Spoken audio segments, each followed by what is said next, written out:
Hello, Nikki. Today I'm gonna talk about the short story Lamb to the Slaughter. It's a short story written by Ronald Dahl. It's a crime story. To be more specific, it's actually a perfect crime story, as it seems like in the story that the whole story or the whole thing can't be solved at any point, especially at the end when the police eats the murder weapon. This guy Ronald Dahl, he's famous for challenging the normal like norms for how to write crime fictions. He's has a very direct writing style. He doesn't try to give clue to who it is. He just hands it out perfectly throughout the whole story, and it's at most times it's actually a very ironic writing style he's using. Uh,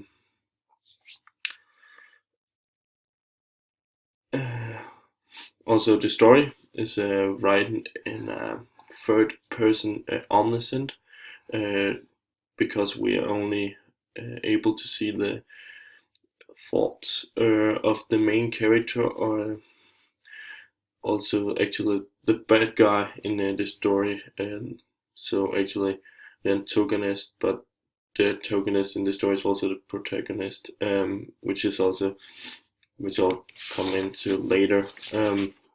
The whole story is quite ironic, as every feeling that Mary Maloney has changing throughout the whole thing, and that also makes her to a very dynamic character. In the beginning, she lost her husband very much, um, but then her husband wants to leave her and the baby inside of her, which gives her quite a shock, and she tries to live on normally, but she's not allowed to, because the husband tells her really this is happening, and she is not supposed to make him any dinner, but she does anyway, and it ends up with her killing Mr. Maloney with the lamb. It's like a T-bone lamb, and she hits him right in the head, which actually makes the whole dinner into a murder weapon. And as the investigators and the police ends up eating this murder weapon, and how they talk about they will just find the murder weapon right after they've eaten this. It makes it quite ironic also that she kills an investigator, and then she has to work like an investigator to try to so she can try to cover up the whole thing. So yeah, like the fact that her husband is an investigator is also quite ironic, as she is actually ends up being the murderer. Uh, so that is quite an ironic death, as he probably has investigated things like that before. And there's also quite a black humor. So it also made quite sense that the whole thing is quite annoying. The setting of the story is said to be at a urban area, in what seems to be a small town where mostly everybody knows each other, which it is, as when she goes to the grocery. Um, and it's not even weird when she mentions that they normally eat out and that they know each other's names. I'll just read up from it. Patrick's decided he's tired and he doesn't want to eat out tonight, she told him. We usually go out on Thursdays, and now he's caught me without any vegetables in the house. Then how about meat, Mrs. Maloney? So, as you can see, they know the names of each other, and also she emphasizes that he knows that they don't normally eat at home on a Friday night, or Thursday night, sorry. Um, the wife, or Mrs. Maloney, who is the protagonist, antagonist, is because She is actually the protagonist, but normally the protagonist is the good guy in this story. She's also the bad guy and the good guy, and the same thing is for Mr. Maloney, as she's the bad guy. She wants to leave her and the baby, but he's also the guy just getting killed without any real reasons. Um, but if you have to look at it from an objective kind of view, she will be the protagonist as she's the main character, and he'll be the antagonist, even though she is the bad bad guy or bad woman. So the wife seems to be living a normal life with a lot of routines. We see this in the beginning actually, when it says, when the clock said 10 minutes to 5, she began to listen, and a few moments later, punctually as always, she heard the tires on the gravel outside, and the car door slamming, the footsteps passing the window, the key turning in the lock. Also, the fact that she makes him a drink before they start talking, and she says that that is completely normal for them, makes us notice that they're always having routines every day that seems to be the same. She seems to be a housewife actually. And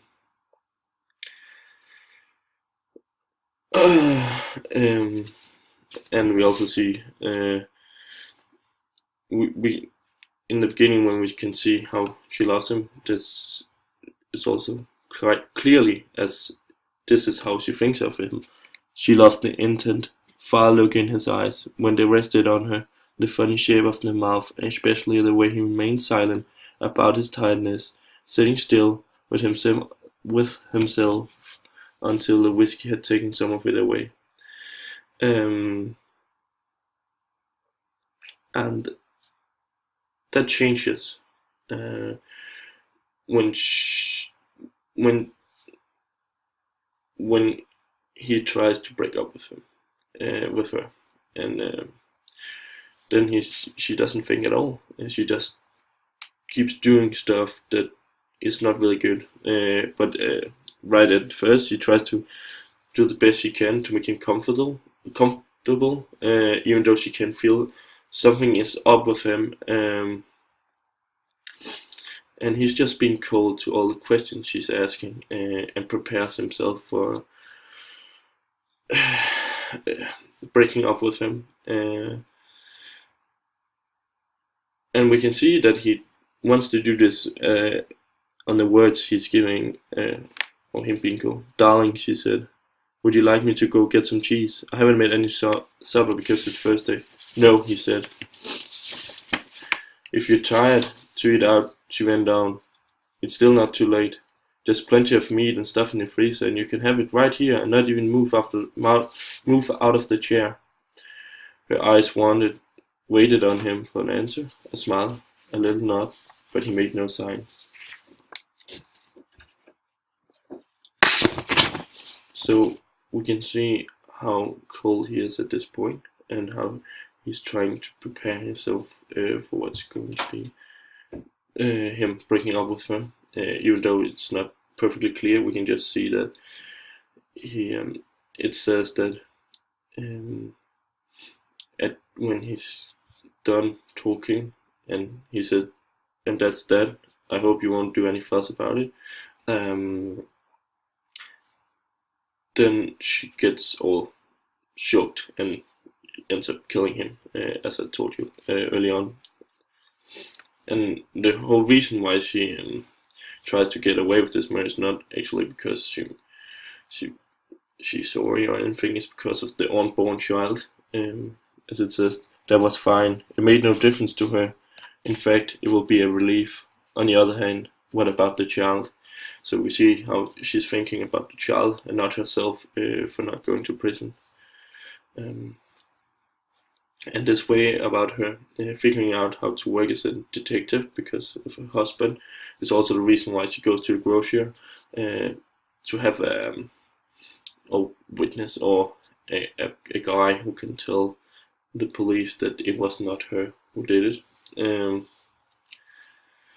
And also it's quite funny as the only time she shows a really happy attitude is at the end when the police and the investigators have eaten all the evidence. As it says, personally, I think it's right here in the premises, probably right under our very noses. What do you think, Jack?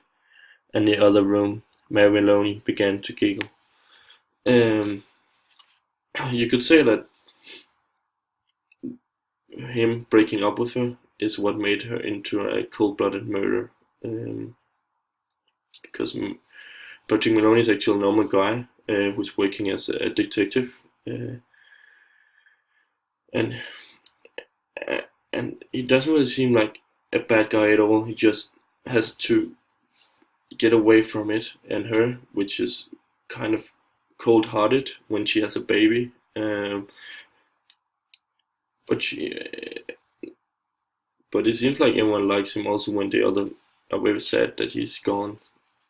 Uh, and all the thing that made him die is his sudden move to break up with him.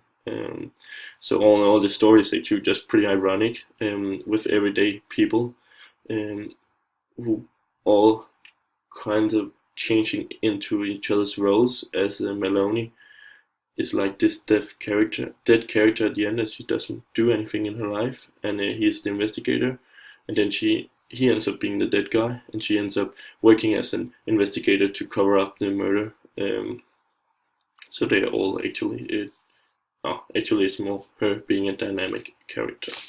So that was mostly all I would like to say. So thank you and goodbye.